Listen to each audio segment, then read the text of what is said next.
gasolina Petrobras Podium agora é carbono neutro, com máxima performance e menor impacto ambiental e tecnologia de aditivação que garante mais limpeza e proteção. Abasteça nos postos Petrobras. Vamos lá. Quem aqui já navegou de veleiro na vida? Todo mundo? Você nunca? Legal. De vocês aqui que já navegaram, quem tem barco? 2 pessoas. Quem já dormiu num barco? Ah, você já dormiu num barco. Todo mundo já.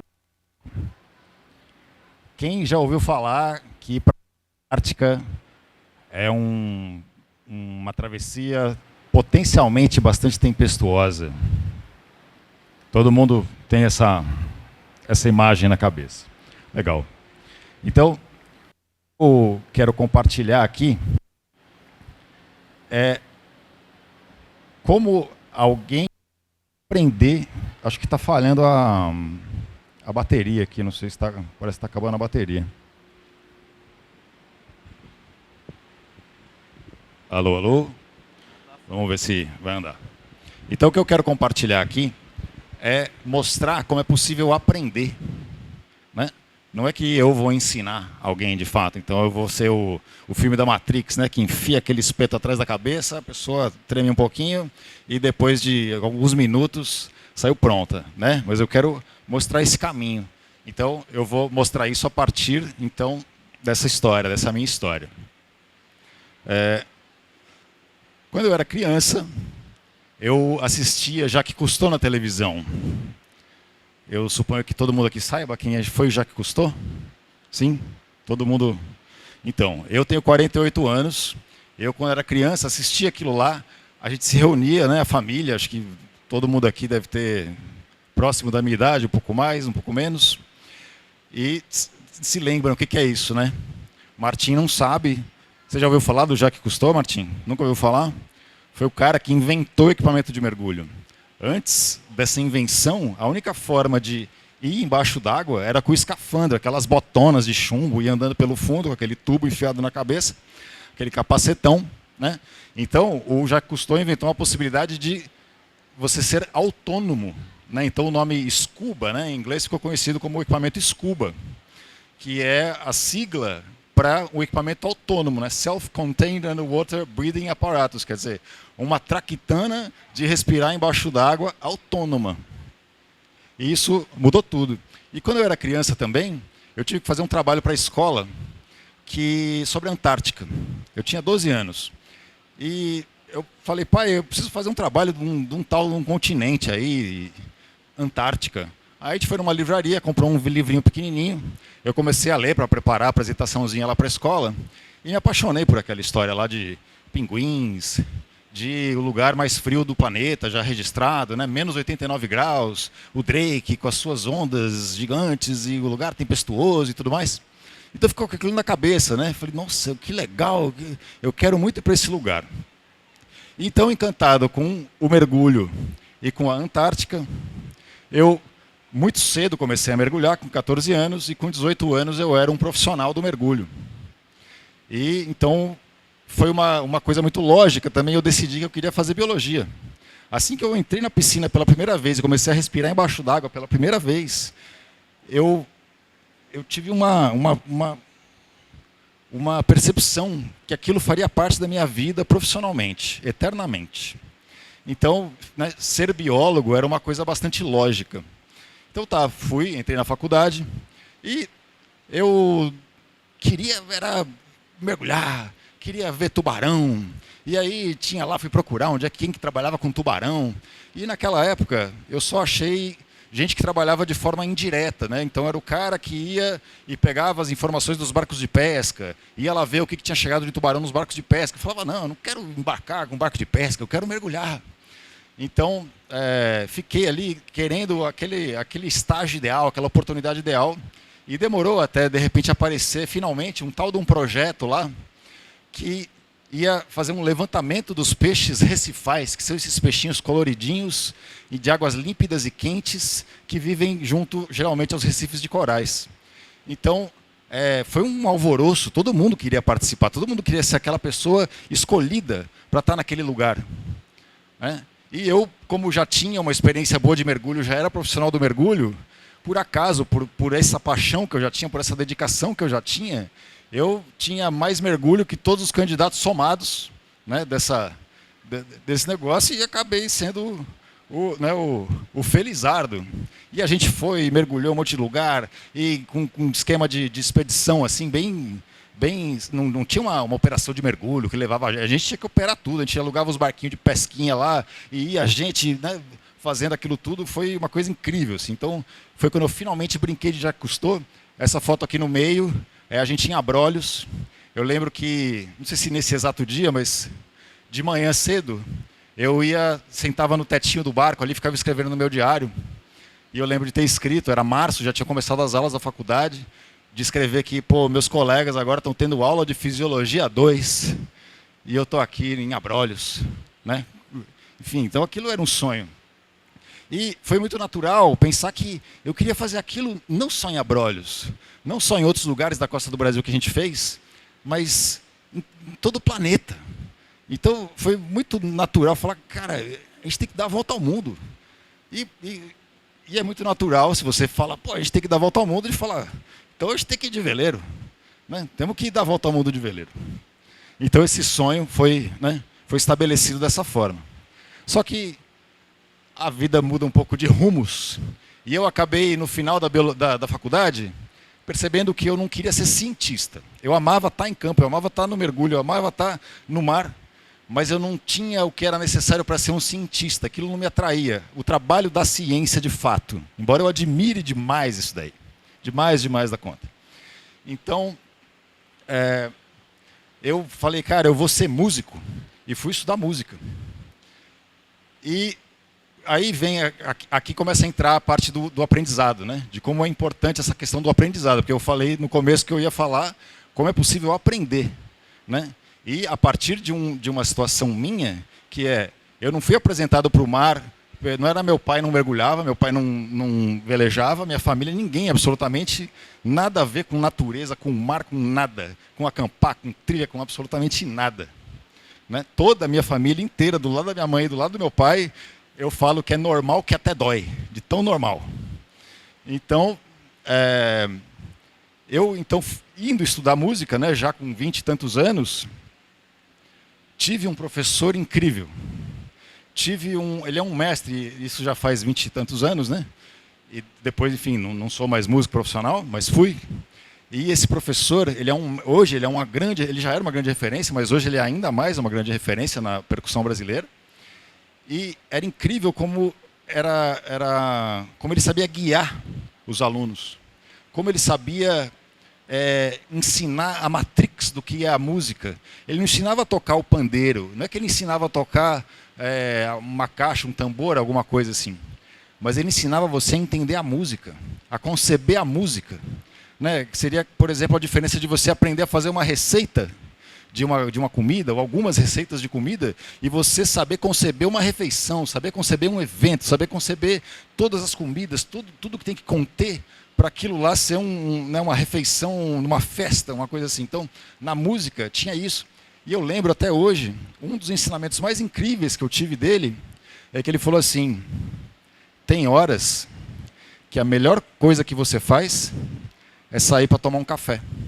Porque, especialmente na percussão, a gente tem aquele monte de arsenal, de um monte de coisinhas, né, que fazem barulho. E aí quando você vai tocar com um grupo, com outras pessoas, você sente uma necessidade de tocar alguma coisa, de sempre estar tocando, porque você tem muitas opções. Então ele falava isso. Tem horas que a melhor coisa que você faz é sair da sala e tomar um café. Quer dizer, deixa as pessoas tocarem. Tem hora que você não cabe lá dentro. Então isso é um ensinamento de uma profundidade assim, que eu acho muito incrível, uma sabedoria muito grande. Mas ainda ficou aquela pulguinha atrás da minha orelha, que eu tinha que mergulhar, que eu tinha que continuar, que eu não podia deixar para trás. E então eu fui passar um verão em Fernando de Noronha para ver se eu estava realmente, se eu podia deixar aquilo para trás e ser músico. Né? Foi uma vida incrível ali, foram alguns meses incríveis, mas eu ainda estava seguro que era a música que eu queria fazer. Mas a vida continua dando voltas. E nesse meio tempo, eu também, por ser biólogo, trabalhei muitos anos guiando grupos de escolas em viagens educativas. Então, em São Paulo é muito comum, em outros estados menos, outras cidades menos, mas na cidade de São Paulo é muito comum que as escolas particulares façam viagens educativas. Pode ser uma excursão de uma tarde ou uma manhã. E quanto mais o poder aquisitivo, né, dos alunos aumenta, mais as viagens podem ser mais longas e para lugares mais distantes. Então, assim, eu fui para a Amazônia diversas vezes, para o Pantanal, para Foz do Iguaçu, para Mata Atlântica, caverna, montanha, praia, né? E eu comecei a trabalhar principalmente com as escolas internacionais, que são escolas que têm muitos alunos de outros países. É um sistema de escola que tem em vários países, para que os alunos, por exemplo, filhos de diplomatas, filhos de, sei lá, de executivos de empresas que viajam muito, se mudam muito, possam continuar nesse sistema. Só que no Brasil, por acaso, a maioria dos alunos são brasileiros, que querem ter essa formação internacional. Então eu tinha que falar inglês com os alunos brasileiros. Só que o meu inglês era macarrônico. Então os alunos sempre aproveitavam para tirar um sarro de mim ali, né? E falar que meu inglês não era bom o bastante. Fala português, vai. E eu ficava chateado, né? Porque eu queria aprender, eu estudava mais, e voltava na próxima viagem e continuava o pessoal falando para eu falar em português. Então, uma hora eu falei, cara, chega. Eu preciso ir para algum país de língua inglesa, passar alguns meses ali para imergir, porque eu estudava bastante mesmo. Por mais que eu estude, por mais que eu participe das viagens, ainda não é bom o bastante. Então, eu decidi ir para a Inglaterra. E de lá da Inglaterra, quando passou os 3 meses, eu falei, não estou pronto para voltar ainda. Eu fiquei mais 3 meses. Aí venceu o visto. Aí eu falei, não, ainda não estou pronto para voltar. Aí eu falei, quer saber? Eu vou continuar viajando por aí. E de repente eu me lembrei que, em vez de sair por aí viajando, gastando dinheiro, eu podia ganhar dinheiro, porque eu tinha uma bela formação de mergulho. E Sharm el-Sheikh, no Egito, é um dos grandes destinos de mergulho do planeta, mais incríveis que tem. Então, lá fui eu, consegui trabalho lá no Egito. Fui para o Egito com passagem de ida, nada mais. Com o dinheirinho só que eu tinha para pagar o curso de instrutor de mergulho. Porque lá no Egito, especialmente, mesmo que você queira trabalhar só como guia, se você não for instrutor de mergulho, você não consegue trabalho. Então, todo o dinheirinho que eu tinha, eu lembro em dinheiro, de bater em cima da mesa para fazer uma inscrição do curso de mergulho, de instrutor, e falar, rapaz, eu tenho 1 mês de hotelzinho pago, e tem que fazer esse negócio dar certo, né? Foi incrível. Passei também uma temporada lá no Egito. Naquele momento eu falei, cara, agora eu vou viajar ao mundo, vou ficar indo de lugar em lugar, vou para Tailândia, vou não sei para onde, cada verão vou passar num lugar. Mas a vida dá voltas.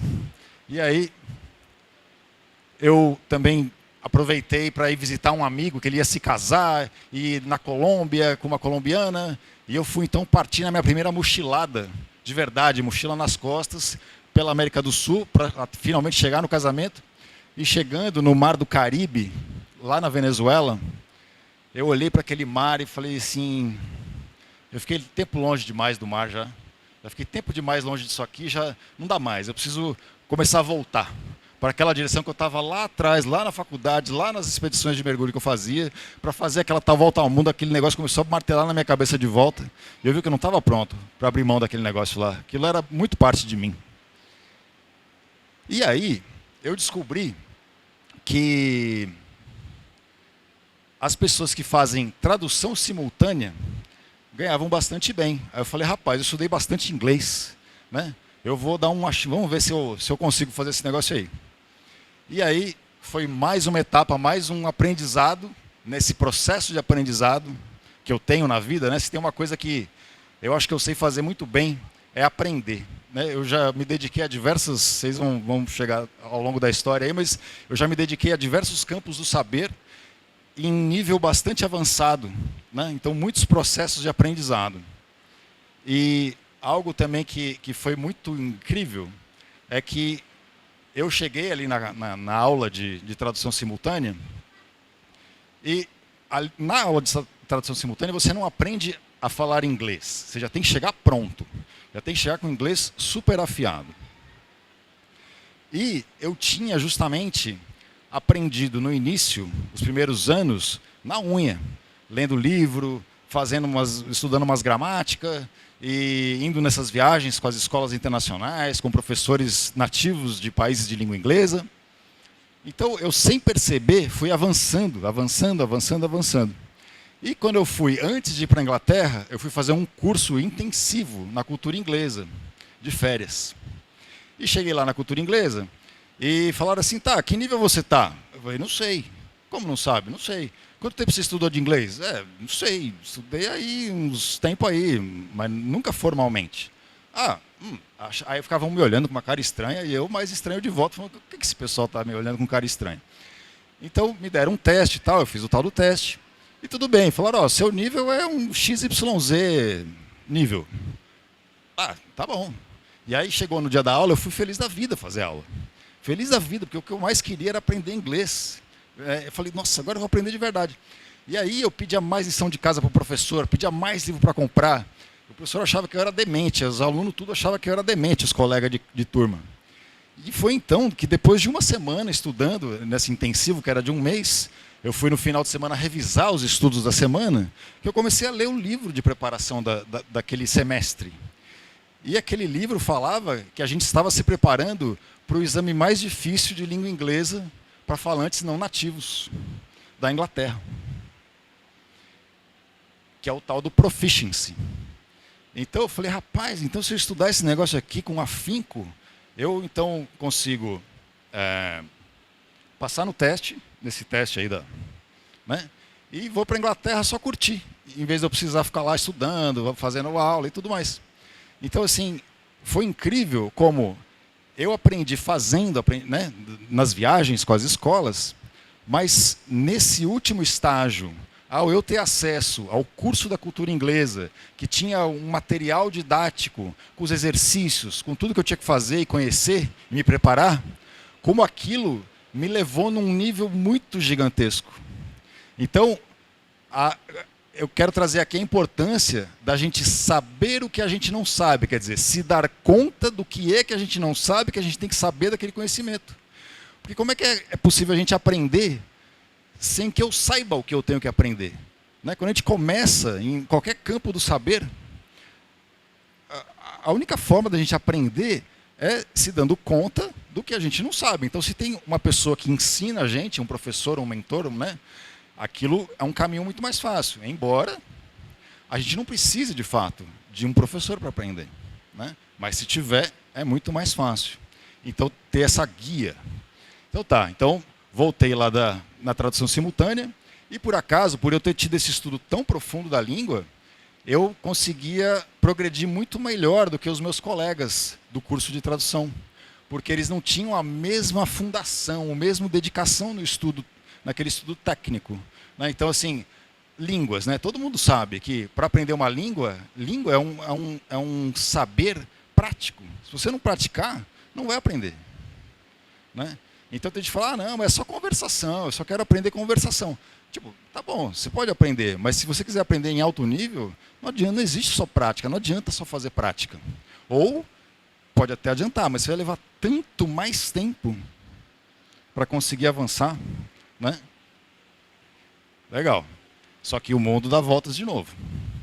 E aí, eu então descobri que existia lá um tal de um trabalho para ser guia de observadores de aves. Eu vou juntar meu conhecimento de inglês, eu gosto de estar na natureza, e vou começar a aprender tudo desses passarinhos aí, para guiar os gringos tudo aí, e vai ser bacana. Aí, me dediquei um tempo, mas vi que eu não amava aquilo do jeito que precisava, para aprender em alta profundidade, como guiar um gringo aficionado por passarinho para levar ele naquele lugar da Mata Atlântica para ver o passarinho mais raro do negócio. Tem que saber como ele canta, qual é a fêmea, qual é o filhote, se ele está na sombra, no escuro, no claro, enfim. Aquilo não deu para mim. Mas foi justamente interagindo com essas pessoas que falaram, olha, tem uma agência americana que está procurando um biólogo para dar palestras em inglês num navio que vai subir a Amazônia. E aí aí eu falei, beleza, esse trampo é meu. Né? E realmente, eu peguei o trabalho E, por acaso, eram hóspedes de terceira idade, um navio especializado em viagens educativas para a terceira idade. E, justamente, esse senhor aqui do meio, ele era o senhor mais velho do grupo, tinha 85 anos. E a gente ali, conversandinho, ele falou assim, então o seu sonho é dar uma volta ao mundo de veleiro? Exato. Então você veleja? Não. Como não? Como não veleja? Ficou bravo comigo. E eu falei, lógico que eu não velejo. Eu não conheço ninguém que veleja, eu não tenho barco, não conheço ninguém que tem barco, não tenho dinheiro para ter barco, não tenho dinheiro para pagar custo de nada, é lógico que eu não velejo. Aí ele falou assim, mas só o dinheiro não é a questão. Se você ganhar na loteria amanhã, você vai sair na sua volta ao mundo? E aí eu fiquei mudo. Né? Aquilo me calou, aquilo me deixou... Né? A minha desculpa era tão boa, né? Eu achava que a minha desculpa era tão boa, tão forte. E, enfim... E naquele instante, quando eu voltei para casa, eu fui para a represa Guarapiranga procurar algum lugar para velejar. Eu tinha 35 anos. E então achei lá um lugarzinho que alugava um barquinho baratinho, que eu dividia com um amigo, e a gente começou a navegar e não tinha dinheiro para fazer curso, né? Mas eu tinha dinheiro para comprar livros. E o outro aprendizado foi que, quando eu tive que fazer aquelas palestras para o pessoal da terceira idade, eu tive que estudar muito, porque eu tive que preparar 10 palestras diferentes sobre temas que eu escolhi, mas assim, você preparar 10 palestras de 1 hora em profundidade, requer muito estudo. Então eu comprei tantos livros e comecei a ler tanto, e aí eu me dei conta que eu seria capaz de aprender qualquer coisa, que bastava eu me dedicar, encontrar os livros certos, os livros referências certos, e eu poderia aprender absolutamente qualquer coisa. Claro que, se tiver um professor, alguém que entende em profundidade e que te guia, é melhor. Mas a gente não precisa de professor para aprender as coisas. Então, na vela, quando chegou na vela, eu comecei a comprar livro. Então, eu comprava livro, lia os negócios e ia praticar.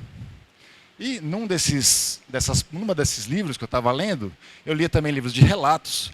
E aí, no livro do Amir Klink que eu estava lendo, ele falava que os veleiros que vão para a Antártica partem de Ushuaia, que é o sul da Argentina. Eu falei, rapaz, agora é minha chance, porque quando eu estava na faculdade eu tinha ido lá procurar onde é que dava para ir para a Antártica, o pessoal que fazia pesquisa na Antártica, mas não dava certo, não deu certo, e ficava pensando, e aquilo ficava me corroendo, como que eu vou chegar na Antártica, Então eu falei, acho que eu descobri a minha chance. Então 3 meses depois, eu estava em Ushuaia, batendo na porta dos veleiros, pedindo uma oportunidade. E aí o pessoal mal me olhava na cara e falava assim, mas você veleja? Eu falei, eu dei umas velejadinhas na represa já. Mas eu dei muita sorte. E justamente, em toda a temporada, de vários barcos que vão para a Antártica, abriu uma vaga, teve uma tripulação que brigou, o imediato brigou com o capitão, o imediato foi embora e estavam procurando alguém para substituir. Mas o barco não iria para a Antártica. Ele ia fazer navegações no entorno ali de Ushuaia, no canal de Beagle. Aí, tudo bem, não fui para a Antártica, mas consegui esse trabalho. E entre todo mundo que estava ali tentando, porque se você abrir um guia de mochilagem de Ushuaia, todos esses guias vão dizer o seguinte: tente a sorte, dali saem os veleiros que vão para a Antártica, vai bater na porta, vai que você dá sorte. Então, eu tinha ido para Ushuaia exclusivamente para tentar a sorte. Mas, assim como eu, nem tinha ideia, tinha trocentos outros ali que batiam na porta também. Então, eu era só mais um batendo na porta. O pessoal mal olhava na cara. Então, com muita sorte, mas também com um pouco de preparação, porque eu já tinha trabalhado com grupos, tinha curso de primeiros socorros bastante avançado, tinha um inglês bastante bom, era um veleiro inglês que ofereceu esse trabalho, né? Então, em vários quesitos, eu estava já bastante adiantado, né? E isso foi o que me levou a ter a sorte, então, de conseguir. E aqui sou eu na frente do Cabo Horn, esse é o tal famoso Cabo Horn, né? Aqui num momento calmo, que fazia parte do passeio, então você fica olhando a meteorologia, e quando está calminho, você vai lá, ataca, se aproxima do Cabo Horn, Naquela época podia descer, desembarcar, subir lá em cima, ir no farol, etc, etc. Depois proibiram. Mas enfim, então foi ali que a coisa começou. E como era um veleiro referência, ele tinha uma biblioteca muito grande de livros muito bons. Quando eu fui embora, não fui para a Antártica, mas eu comprei todos os livros iguais a da biblioteca daquele barco e comecei a comer um por um dos livros. E também, um dos capitães que eu tinha conversado, então você vai para a Antártica? Eu vou para a Antártica. Falei, olha, eu sou biólogo, achando que estava abafando, né? Estou acostumado a estar no mar. Aí falou assim, biólogo, deixa eu ver sua mão. Aí abri a mão assim, ele apertou na minha mão, falou, sua mão é muito mole, você não consegue trabalhar. E foi embora. Só que, alguns anos depois, esse mesmo capitão, que tinha falado que minha mão era muito mole, eu continuei em contato com ele. E fiquei falando para ele que eu estava estudando, que eu estava procurando, que eu estava batendo na porta. Ele então me convidou para ir para a Antártica com ele. E, quando eu contei para as pessoas isso, todo mundo tem essa coisa de ir para a Antártica, que é perigoso, porque o Drake, e as tempestades, e as ondas gigantes, né? E falava assim, mas quem é esse capitão que você vai navegar para a Antártica? Eu falei, não faço a menor ideia. Mas ele é bom o bastante? Eu não faço a menor ideia. Mas você vai? Lógico que eu vou. Né? Lógico que eu vou. Tenho que ir. Então, esse aqui é o dia da partida para a Antártica. A gente indo finalmente para a Antártica. E aí, né, coisas incríveis, quando você está se aproximando, isso é a primeira coisa que você vê, né, o iceberg gigantão que se desprendeu lá da geleira e que está ali bem afastado. Né, isso aqui é do tamanho de um quarteirão. Aqui é um print do vídeo que eu gravei quando eu desembarquei na Antártica. Quando eu pisei em terra, eu desci do bote, pisei em terra, as pessoas foram então já curtir, um monte de gente, tirando foto e tal. E quando eu pisei, eu fui tomado por uma emoção tão grande, eu só sentei no chão e comecei a chorar. Chorar. E eu gravei, eu chorando, e falei algumas coisas ali para a câmera e tal, né, que eu estava muito emocionado e tudo mais. Mas assim, aquilo foi um alívio, quer dizer, foram muitos anos trabalhando, muitos anos buscando. E finalmente então chegar nesse lugar. Aqui é a proximidade que a gente consegue chegar da vida selvagem, né? Lá na Antártica não existem predadores terrestres de grande porte, então os bichos não têm medo da gente, né? Então eles chegam muito pertinho, os pinguins, por exemplo. Eles nem, é como se você fosse invisível. Eles não têm nem curiosidade, eles não vêm nem cheirar você. Eles simplesmente caminham como se você não existisse.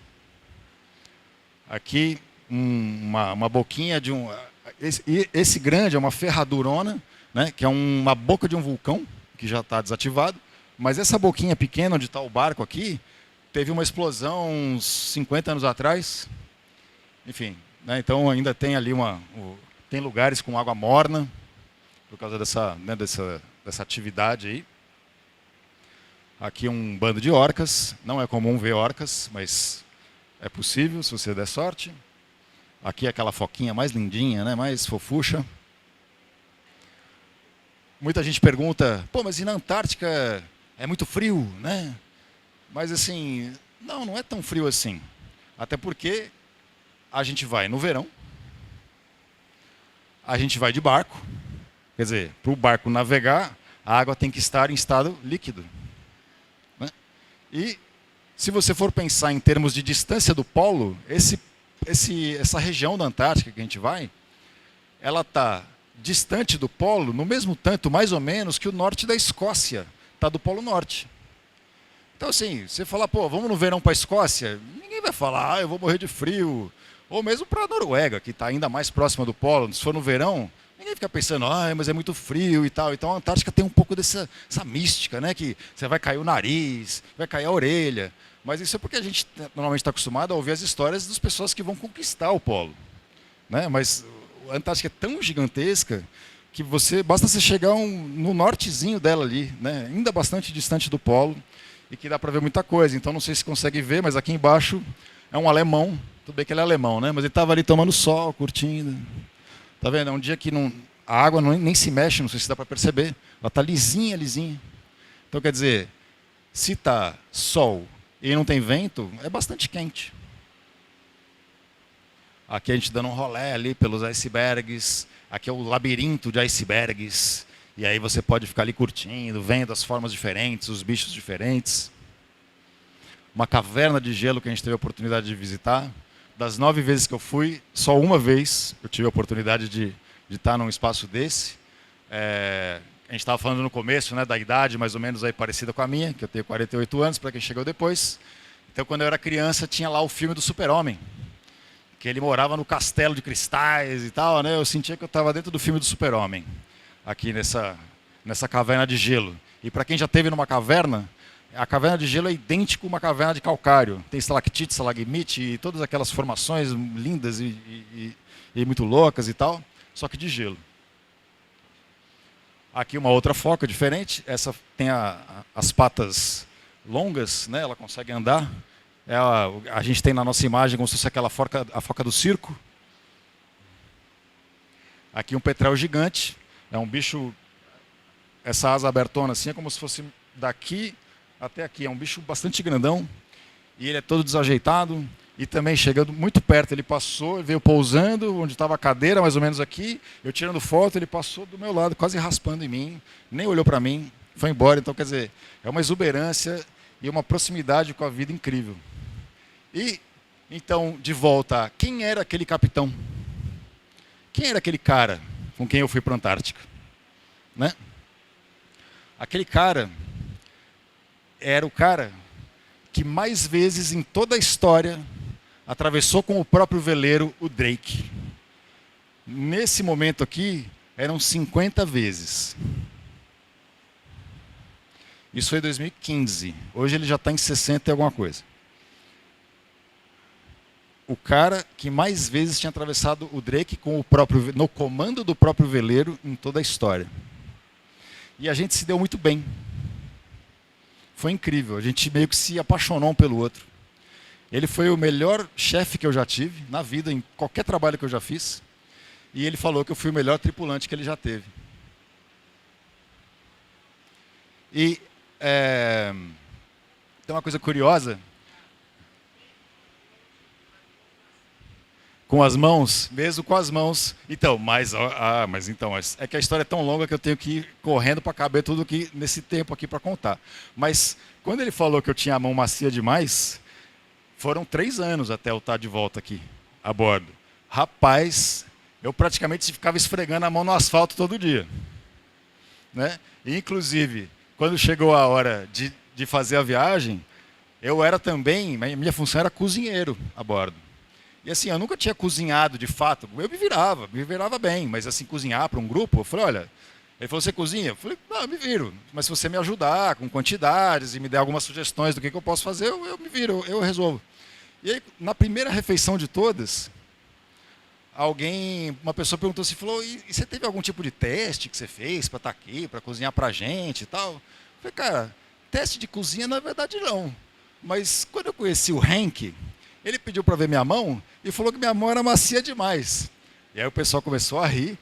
Aí o Hank olhou para mim e falou assim, eu fiz isso, foi? Eu falei, você não lembra? Ele falou, não, mas eu lembro. Você quer ver minha mão agora? Olha a minha mão. E botava na cara dele assim. Só que a gente já tinha ficado tão amigo, era o começo da viagem. Mas a gente tinha ficado tão amigo, tão próximo, que já tinha essa intimidade de poder falar tudo isso. E aí, então a gente passou 2 meses trabalhando junto, fizemos 2 viagens para a Antártica, quer dizer, em uma proximidade incrível. E eu, antes disso, de estar com ele, tinha conseguido carona em outros veleiros, tinha navegado em diversos barcos, já em diversos veleiros. E já tinha me dado muito bem com alguns, tinha me dado mal com outros capitães. Aquele primeiro veleiro lá que eu fui para o Cabo Horn, o capitão gritava comigo todos os dias. Não é que ele era rude comigo, não é que ele era grosseiro comigo, ele gritava comigo todos os dias. Os primeiros dias não, mas uma semana depois ele já estava... E aí eu aguentava tudo aquilo lá, porque eu falava, cara, eu preciso ir para a Antártica. Então, assim, a minha entrada aqui nesse mundo da Antártica, dos outros veleiros, eu não posso me dar o luxo de ele falar para as outras pessoas que eu não me dedico, que eu não sou bom bastante. Quer dizer, bom bastante mesmo eu não era, mas né, que alguma dedicação, alguma potencialidade eu tinha que ter. Então eu aguentava isso. E aí quando chegou com o Hank, eu falei, como vai ser, né? Como será que vai ser? Então a gente se deu muito bem. E no final, então, desses 2 meses juntos trabalhando, ele olhou para mim e falou assim, e quando você vai ter seu barco? Aí eu falei, como assim? Como eu vou ter meu barco? Quando você vai comprar seu barco? Eu falei, rapaz, mas como comprar barco? Eu eu tenho uma bicicleta, eu tenho uma mochila aqui, meus equipamentinhos de fotografia, minhas roupinhas aqui de navegar, mas é isso que eu tenho, bicho. Tem um carro velho que eu herdei quando meu pai morreu, mas como é que eu vou comprar barco? Aí ele falou assim, uai, mas o dinheiro dá para arrumar. Aí eu falei, mas eu nem sou bom bastante para pilotar o barco. Ele falou, mas nem precisa ser bom bastante, não precisa ser tão bom não, é tranquilo, você vai ver, é tranquilo. Eu falei, rapaz, você tá louco. Quer dizer, então ele plantou essa semente na minha cabeça, que eu poderia ter um barco, e que eu não precisaria juntar dinheiro de fato para ter o barco, que eu poderia conseguir o dinheiro emprestado de alguma forma.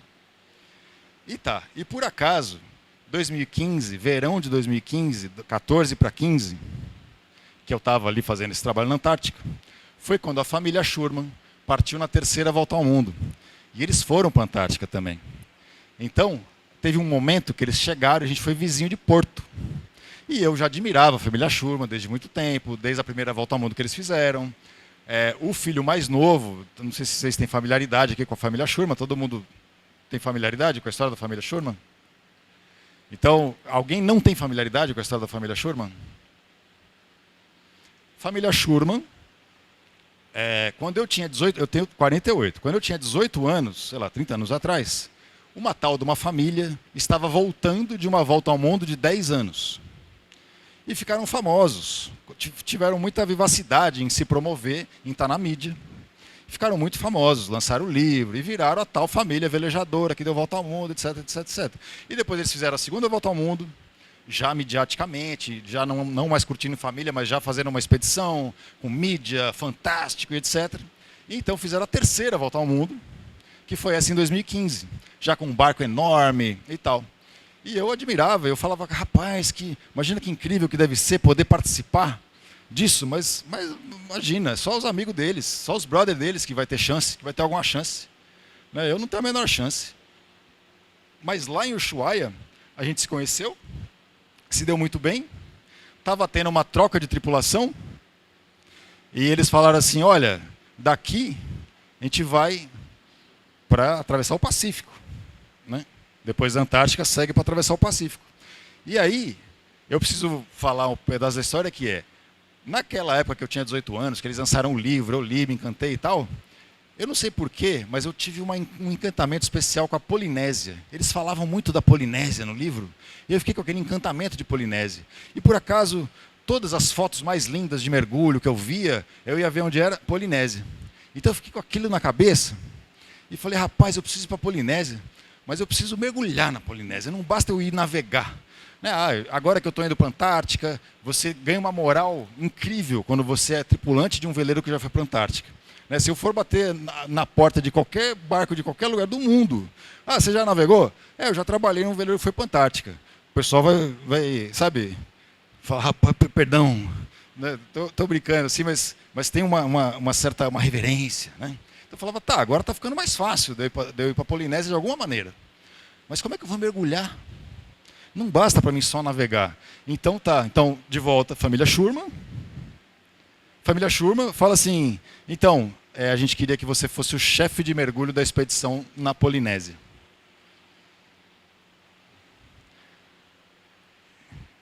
Então isso aqui sou eu, num atol, lá na Polinésia, guiando o grupo de mergulho, a visibilidade mais límpida que eu já vi na minha vida inteira, né, com a roupinha da família Schurman, né, ali, para mim um grande orgulho ter participado disso. E então, quando o Hank falou para mim, você tem que ter seu barco, não sei o quê, eu fiquei com aquilo na cabeça. E lá com a família Schurman, acabei ficando bastante amigo do Vilfredo, que é o pai da família. E falei, capitão é o apelido dele, até os filhos chamam ele de capitão, a mulher chama ele de capitão. Capitão, então, tem uma história aí e tal, contei. Ele falou assim, mas e o que você está esperando? Eu falei, não sei, eu tenho medo. Ele falou, medo do quê? Eu falei, não sei, eu tenho medo de dar errado, medo de... Eu falei, não tem que ter medo, tem que fazer. Não, tá bom, eu vou continuar aqui, a gente está dando a volta ao mundo, eu vou aprender um pouco mais, e aí mais para frente de repente eu ataco essa história aí. Só que eu já tinha combinado com o Hank de voltar para a Antártica de novo com ele. Então eu ia dar um tempo da família Schurman, tudo acordado já, tudo combinado previamente. Então eu saio da família Schurman, desembarquei lá na Nova Zelândia para voltar para a América do Sul, para ir para a Antártica com o Hank, para voltar de novo lá para a família Schurman. E nesse meio tempo, faltava 3 dias para eu embarcar de volta para a família Schurman, quando eu recebi um e-mail falando assim, não volte. Fui cortado. E na viagem com o Hank, nessa viagem, né? Então eu saí da família Schurman para ir com o Hank para a Antártica de novo, e queria conversar com ele para entender melhor que diabo de história de eu ter veleiro é esse, que ele, quem sabe ele ia me ajudar e tal. E aí, aquela viagem foi muito dura, o gelo estava muito frio, e o Hank ficava muito tempo do lado de fora, muito gelado, e eu mais do lado de dentro cuidando das pessoas e tal. E o Hank estava num mau humor nessa viagem, mas a minha relação com ele era tão, tão profunda, que eu pensava assim, eu te perdoo, você deve estar com alguma dificuldade, sei lá, brigou com a mulher, mas está tudo certo. Mas eu não conseguia achar aquele momento né, do bom humor, né, que nem sei, vai pedir aumento para o chefe, esse tipo de conversa. Né? E aí, de repente, ele virou para mim e falou assim, e aí, nós vamos comprar aquele barco ou não vamos? Eu falei, mas era verdade mesmo? Ele falou, lógico, você estava falando sério mesmo? Lógico que eu estava. Eu falei, rapaz, então quer dizer, juntou, fui cortado da família Schurman, com o Hank falar, é verdade mesmo, com o Wilfredo falar, vai para cima, e aí, eu então fiz uma mágica, eu tinha um carro que eu tinha herdado que meu pai morreu, um carro velho, minha mochila, minha bicicleta, meus equipamentinhos, e 10 mil reais na conta bancária, e era só. E eu, de repente, comprei um veleiro de 70 pés, de expedição, preparado já para ir para a Antártica. Isso é outra história à parte também, mas aqui sou eu finalmente em cima do mastro do meu barco, da Fernande. Foi a primeira vez que eu subi no alto de um mastro também, que eu sonhava em subir no alto de um mastro. Mas o que eu quero dizer também? Que todo esse movimento, dessa busca, desse estudo profundo, né, quando eu fui finalmente viajar com o Hank, do Hank falar, cara, você tem a manha de lidar com as pessoas, você tem dedicação, eu vejo potencial em você, você pode ser capitão do seu próprio barco, você pode conduzir suas próprias expedições. Então, quer dizer, imagina que, como que eu consegui, em tão pouco tempo, passar de 0 total a tripulante do cara que mais venceu a Antártica em toda a história do comando do próprio veleiro, a ser o cara que ele falou, você foi meu melhor tripulante até hoje, a chegar e, de repente, conseguir o barco. Né? Aquilo foi um aprendizado tão intenso, mas tão forte, tão intenso, tão difícil. Né? Foi uma coisa que eu insisto assim, que isso tem que vir do sonho. Se você não desenterra o seu sonho e deixa o seu sonho voar, você não vai ter muita dificuldade, porque quando a coisa ficar difícil, vai ser muito difícil de você seguir, de você não desistir. Aqui então, finalmente, teve uma história longa também, é mais um pedaço da história longa, trabalhar no barco, fazer a manutenção do barco, botar ele de volta funcionando. E aqui em Alcatrazes, no litoral de São Paulo, que é o lugar que eu fiz meu primeiro mergulho na vida. Então voltei para lá 30 anos depois, agora com o meu veleiro, levando um grupo do pessoal do ICMBio Alcatrazes para fazer um trabalho lá. Isso para mim foi uma grande honra. E preparando então para ir para a Antártica. Foi um preparo longo. E aqui, esse cara do meio aqui, é o Pascal, é o ex-dono do barco, é o ex-dono da Fernande. E o Hank conhecia o Pascal. E o Hank me falou que o Pascal é o melhor velejador que ele já conheceu na vida. E o Pascal, então, me abraçou me pegou pela mão. Porque quando eu fui conversar com ele para comprar o barco, ele falou assim, você não tem muita experiência não, né? Eu falei, rapaz, não tenho. Mas eu estou aprendendo. E ele falou, legal. Então ele começou a me preparar, me ensinar. E ele me passou tudo que ele tem. Ele me ensinou, a gente já conversou e navegou comigo. Ele falou, a primeira navegada eu vou com você. Então aqui já é a segunda navegada já avançada, quer dizer, a gente correndo a Patagônia, indo do Uruguai até Ushuaia, enfrentando tempestade atrás de tempestade, e eu aprendendo aquela lida de tempestade, como é que faz para conduzir aquele barco enorme em um tempo tão difícil. E ele foi revelando segredo por segredo, por segredo, por segredo. Ele nunca miguelou, ele nunca segurou um cabelinho de informação, de absolutamente nada. É uma sorte que eu tive, né? Quer dizer, eu tive 2 mentores incríveis. Um mentor, o Henk, me ensinou a ser um bom marinheiro. E o Pascal me ensinou o caminho para ser comandante. Aqui é a véspera da partida para a Antártica, da primeira expedição para a Antártica. Eu aqui indo fazer um mergulho para fazer a troca da hélice do barco para partir. Eu achei que a hélice que estava ali não estava boa. Eu falei, não, vou botar a reserva aqui para garantir. Então, também mostrando que para você ser comandante do barco, você tem que ter uma gama de muitos conhecimentos em razoável profundidade. Né? Isso é o ideal para você conseguir, então, lidar com a maior desenvoltura possível, a maior propriedade possível com os problemas que podem vir a acontecer no seu caminho. E aqui, então, é o mapinha, né, só para mostrar rapidamente, que a gente tem aqui o sul da América do Sul, o Ushuaia aqui é a Península Antártica, né, então imagina o mapa Antártica aqui, como se fosse uma raia, né, com o rabo da raia aqui, e esses risquinhos aqui, são as rotas feitas. Então, esse risquinho foi, de fato, a descida da navegação. Aqui foram 2 subidas. Né? Essa foto já é um pouco antiga. A foto atual teria muitos mais risquinhos, né? Pelas 6 navegadas à Antártica que eu fiz com o barco. Então, a descida, ela geralmente, se tivesse vários risquinhos, vocês iam ver que iam ter vários risquinhos assim e vários risquinhos assim. Porque a descida, ela é feita com essa curva aqui, e a subida é feita com essa curva aqui. Isso porque os ventos predominantes sopram para cá. Então, você vem vindo aqui, acompanhando um pouco mais o vento, para não ir contra ele. E aí, quando chega aqui embaixo, o vento muda de direção, os ventos predominantes mudam. E eles passam a soprar mais assim. Então, ele te empurra de volta. E na hora de voltar, você vem ganhando para cá o máximo possível, porque no final de tudo, se um vento muito forte te pegar aqui, você consegue vir correndo e então entrar de volta.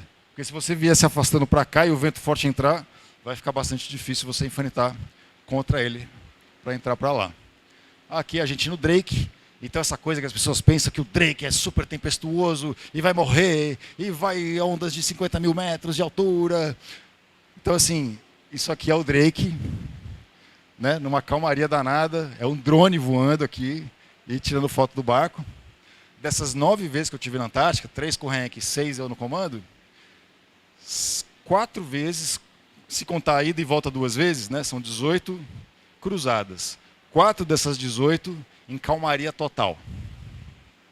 Motorando. 4 vezes em calmaria total.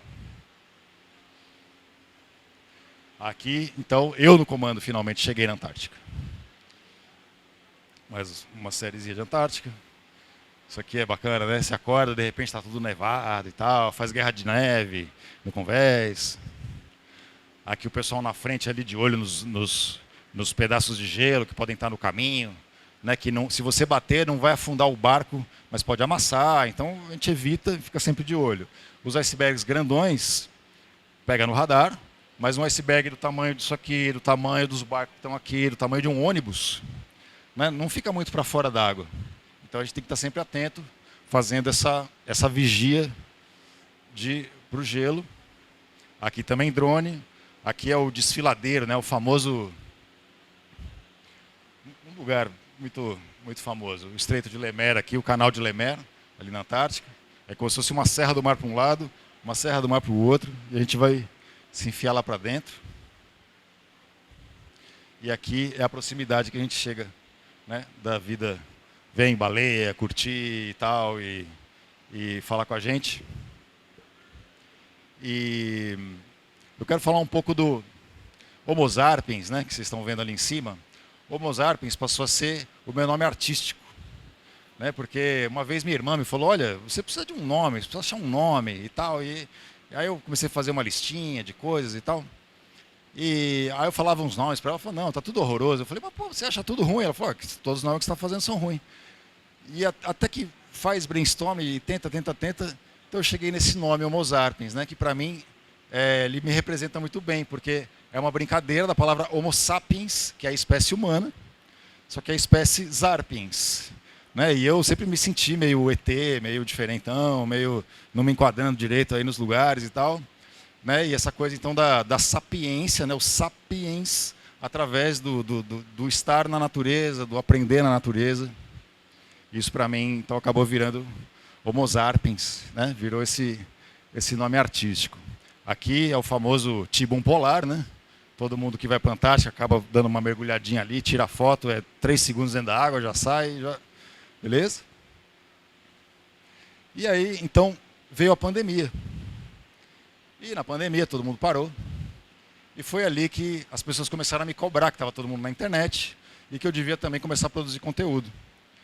E de lá para cá, eu então fui produzindo muitas coisas, muitos conteúdos, dedicados quase que exclusivamente à navegação à vela, né, ao ensino da navegação à vela, e tendo um histórico então da ciência, né, da biologia, eu então trouxe essa visão que eu adorava, que eu adoro até hoje, da ciência, que é a divulgação científica, que é pessoas que têm a manha de olhar para um tema complexo e explicar aquilo de uma forma mais simplificada para que leigos possam entender o que está acontecendo.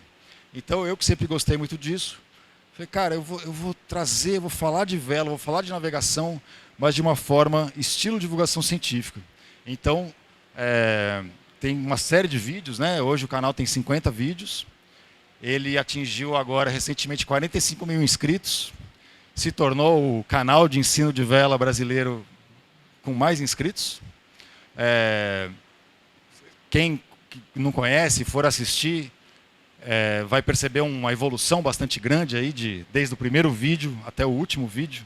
Né, o primeiro vídeo era liga o celular, fala umas coisas ali e pronto. E o último vídeo já é uma produção mais elaborada, com narração, com música, com apresentação, com roteiro elaborado e etc. Então, aqui eu também falo de ensino mais uma vez. Por quê? Porque eu comecei a me dedicar cada vez mais ao aprendizado de produção de vídeo.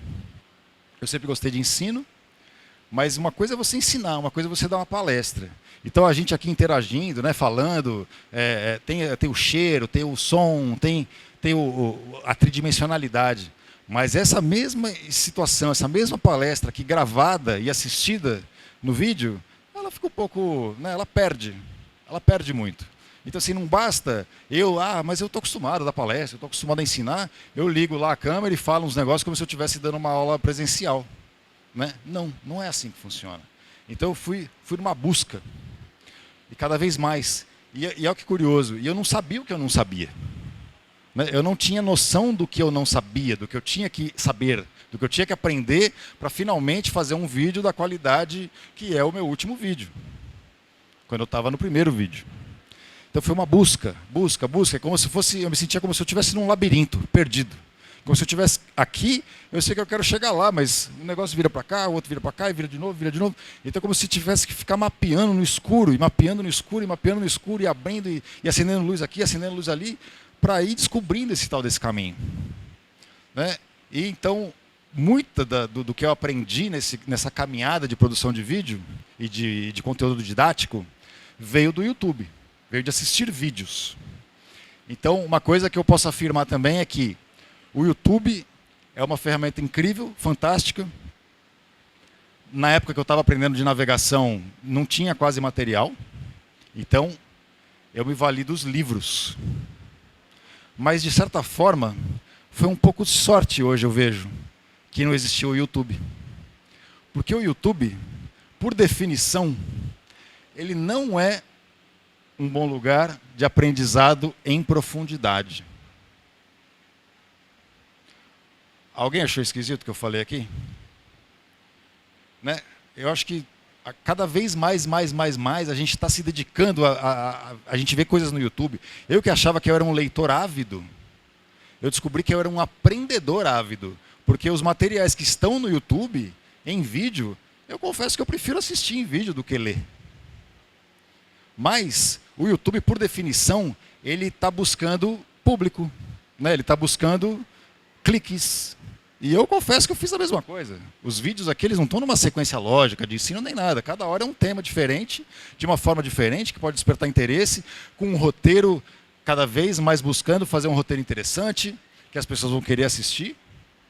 Mas como então é possível você aprender em profundidade numa plataforma que não está feita, concebida em sua origem, para te dar os passos todos? Então, assim, eu afirmo categoricamente, nada, até agora pelo menos, substitui o livro didático. Um livro referência. E a minha biblioteca a bordo, eu tenho muito orgulho. Ela tem todos os assuntos relativos à navegação à vela, absolutamente todos. Não existe um fucking tema que eu não tenha um livro referência na minha biblioteca. E o livro referência, escrito por uma pessoa referência, que pensou aquele livro numa concepção de início, meio e fim, de te dar o mapa. E isso não tem preço. Quer dizer, algo que te dê o mapa, que te dê a matrix, que fale, isso é o que você não sabe, isso é o que você tem que saber. Isso não tem preço. Então, a partir disso, eu vou então resumir aqui. Eu comecei a palestra falando que eu ia falar de aprendizado de tempestade, né? E até agora ainda não falei de tempestade. Mas eu estou preparando, o que eu falei no início? Que eu ia mostrar como era possível aprender a lidar com qualquer tempestade. Eu estou falando, na verdade, de aprendizado. Eu não estou falando de tempestade. Então, eu vou agora resumir o que eu acho, então, que é os passos necessários para que qualquer pessoa aprenda e se desenvolva na navegação à vela para enfrentar qualquer tempestade. Então, são 10 passos. Mas a gente tem um passo zero. Porque sem o passo zero, que é a fundação, o alicerce, nada acontece. Então, o passo zero é a humildade. Eu aprendi, antes da navegação, eu acho que a gente tende a ser assim, né? Sei lá, você vai... Seu primeiro emprego, seu primeiro currículo, você não tem nem o que colocar no currículo. Eu lembro que uma vez eu falei, pai, mas eu não... O que eu ponho? Ele falou, é normal, filho. No começo você não tem mesmo, depois você tem que ficar escolhendo o que você põe, mas no começo você tem que meio que dar umas inventadas aí e tal. Então a gente fica sempre querendo valorizar a gente próprio, né? Fica sempre querendo botar um pouco a mais, fazer que a gente sabe um pouco mais do que a gente sabe, para se valorizar e tal. Mas quando eu entrei na navegação, eu me dei conta que era impossível fingir. É impossível você se fazer mais do que você é na navegação à vela, especialmente. Impossível. Uma vez um comandante falou para mim assim, olha, o jeito que uma pessoa encosta no timão do barco, eu já sei a experiência que ela tem. Eu falei, você está falando sério? Estou falando sério. É encostar, só encostar. Falei, rapaz, que incrível, né? Então, assim, eu por saber que eu estava entrando num lugar que eu não tinha a menor familiaridade, que eu não conhecia absolutamente nada, eu tinha até medo de aumentar. Então, desde o início, eu falava a exata verdade, eu falava a exata quantidade, eu não tentava aumentar nada. Quando eu fui bater na porta em Ushuaia, imagina, lá em Ushuaia, eu vou lá bater na porta na esperança de ir para a Antártica, vou para a Antártica, e Zais, né, tipo Chaves, assim. Então,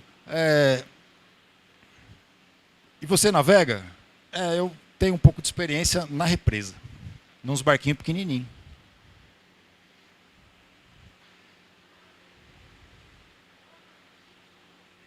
Então, eu tenho experiência no barquinho pequenininho. Então, nada eu aumentava. Quando o Hank falou assim, quer vir comigo? Quero. Falou, quanto você quer ganhar? Aí eu falei, rapaz, olha, eu não tenho ideia de preço nesse mercado. Eu tenho ideia de preço no mercado que eu trabalho, que não tem nada a ver com isso. Né? Então, eu vou te falar o que eu sei fazer e você me fala quanto vale isso para você. E aí, no final de tudo, quando o Hank falou, olha, você foi muito bem e tal, ele me falou, uma das coisas mais importantes com você, que me fez gostar muito de você, eu só preciso falar uma vez para você. E você não reclama. Quando eu reclamo, você não reclama, que eu estou reclamando. Então, o que você tem que dominar? Tem que dominar a vela, os preceitos da vela. Você tem que ser capaz de pegar um barquinho, o menor barquinho que for possível, você tiver acesso, e navegar ele para qualquer lugar da represinha, da baiazinha que você está. Isso é a primeira coisa, entender o funcionamento da vela. Quer dizer, esse barquetinho aqui de brinquedo funciona no mesmo exato princípio do meu barcão de 70 pés. O que mais? A habilitação náutica. Precisa ou não precisa? Precisa, mas o mar não reconhece a habilitação. O mar não reconhece papel. Então, eu acho que precisa. Mas não é a habilitação que te define. O que te define é as suas milhas.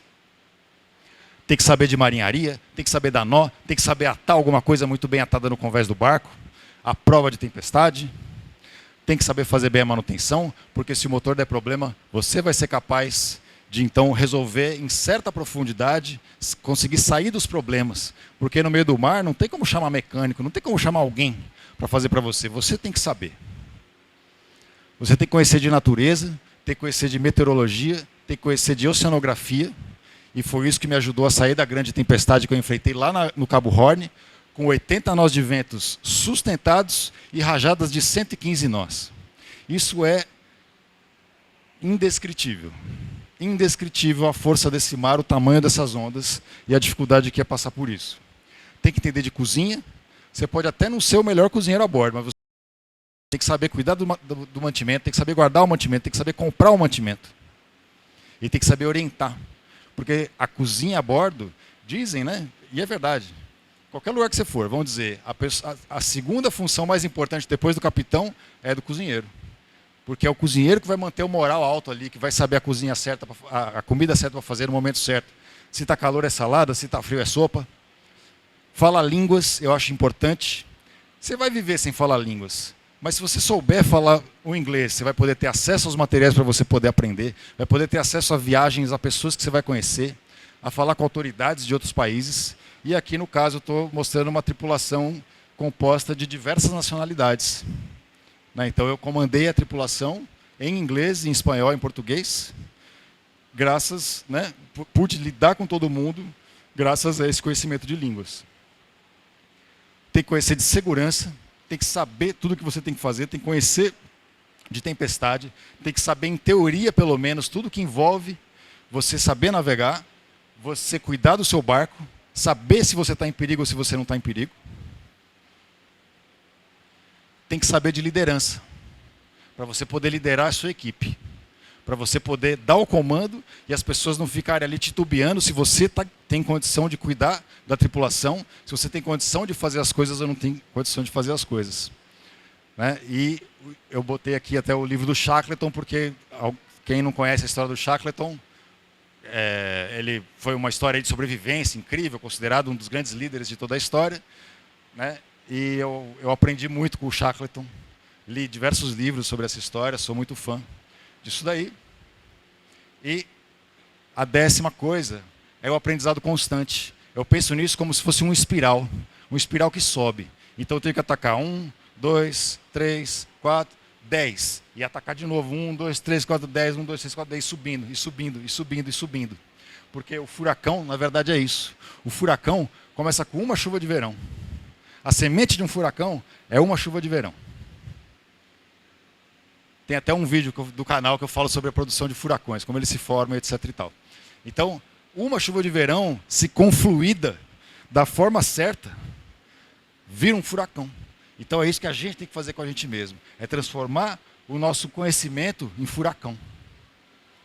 transformar e trazer tudo possível, confluir e canalizar todo o possível que a gente pode ter para aquilo girar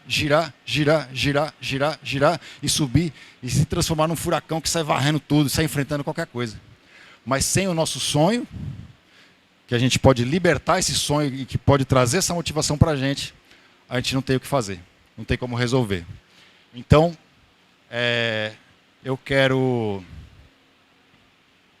eu ia dizer minha última mensagem, mas ainda vou falar mais uma coisa, que eu, então, estou promovendo, nesse momento, uma mentoria.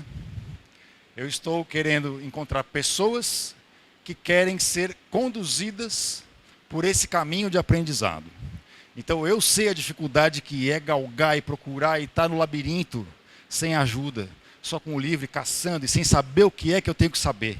Eu sei a importância de ter um mentor, eu sei a importância de ter alguém que me conduza, eu sei a importância que foi fazer o curso da cultura inglesa, que me mostrou a gramática, cada artigozinho que eu tinha que aprender, cada forma formal ou informal de falar as coisas, para eu então ter o domínio do inglês que eu pude ter, para ter as oportunidades que eu tive, por exemplo, para navegar com tripulações e barcos e etc. e tal.